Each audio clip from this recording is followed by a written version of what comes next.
बिस्मिल्लाहिर्रहमानिर्रहीम। अस्सलामु अलैकुम वरहमतुल्लाहि वबरकातुहू। उम्मीद है सब साथी खैरियत से होंगे। एक अहम ख्वाब और उसकी ताबीर के हवाले से ये वीडियो है, ज़रूर इसको पूरा देखिएगा कि अगर आपने अच्छा ख्वाब देखा या फिर बुरा ख्वाब देखा तो इसके बारे में क्या है, क्या करना चाहिए। अगर अच्छा ख्वाब देख लिया तो, अगर बुरा ख्वाब देख लिया, डर गए तो फिर क्या करना चाहिए। अचानक जब बंदा अच्छा ख्वाब देखता है तो उससे बंदे की रूह को सुकून आता है, खुश होता है। लेकिन जब बुरा ख्वाब देखता है, बुरे ख्वाब की वजह से बंदा परेशान रहता है और काफ़ी दिनों तक वही ख्वाब जो है बंदे के ज़हन को डिस्टर्ब करता रहता है।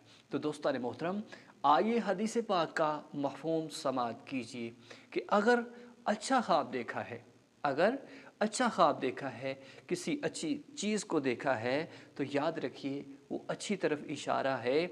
और अच्छा ख्वाब जो है हदीस पाक का मफ़हूम है कि वो रब्बुल इज़्ज़त की तरफ से होता है। अच्छा ख्वाब परवरदिगार आलम की तरफ से है। और जब बुरा ख्वाब देख ले, नींद से अचानक डर के उठ जाइए।